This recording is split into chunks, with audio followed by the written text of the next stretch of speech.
I played basketball at Floydada High School and wanted to play in college. And I looked at a lot of different colleges as I came out to decide where I wanted to go. You know, Floydada was a small town atmosphere, about 5,000 people at the time, and I don't remember what Levelland had, but it wasn't near the size probably it is today, and the college wasn't near the size it is today. I came out of high school at a very interesting time in women's sports because Title IX had just come into play.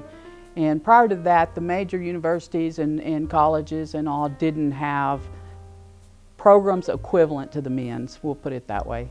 I had several schools that I went and looked at and stuff, but Texas Tech had gotten a women's program kind of started, and they approached me.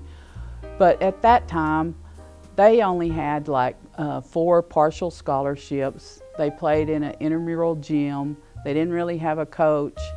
And South Plains was so far ahead of the ball game because they had a coach. We're playing in the dome with the men.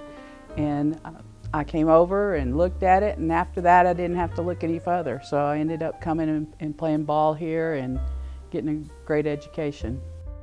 My freshman year we went to the regional tournament in Abilene, and we're kind of the underdog going in, and we won it. And then we got to go to Kansas City for the national tournament, and that was a phenomenal experience. I mean, we had a sponsor there that took care of us and took us to it was the Kansas City Royals Stadium at the time for our, for lunch before the games and stuff. So it was an incredible experience.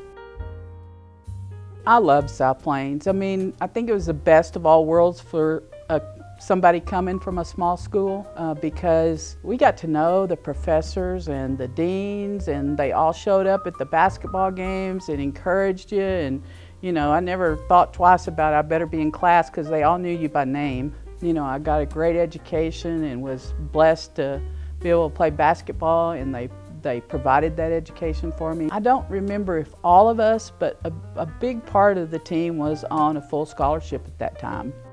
So I finished with associates in business here, and I transferred to Texas Tech. I really loved numbers and math, and in fact I was taking a lot of math and all here, and so I really realized that probably something in the business world was better suited for me.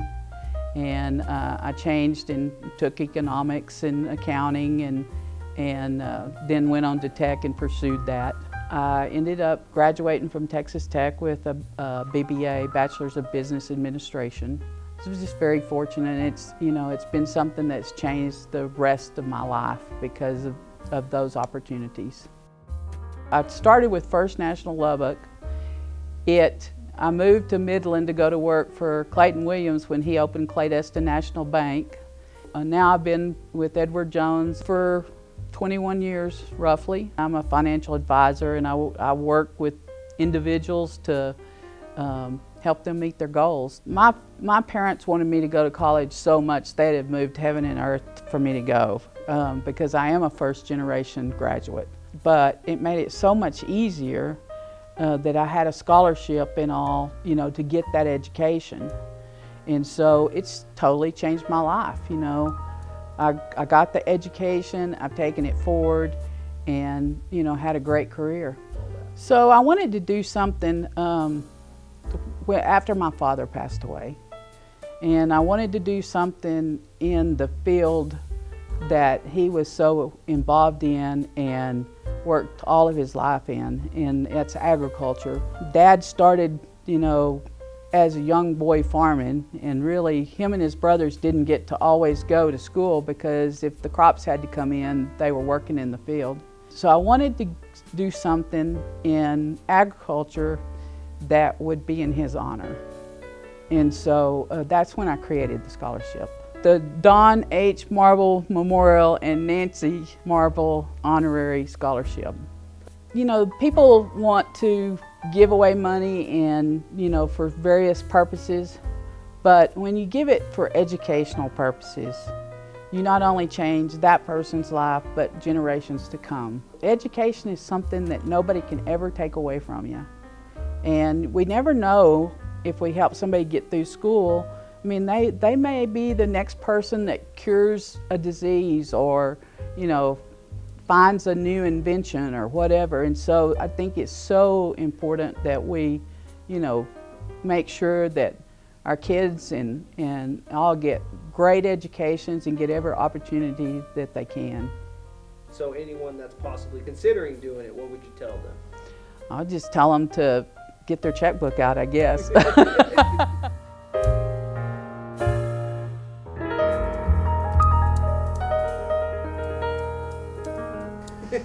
Turn the cameras off.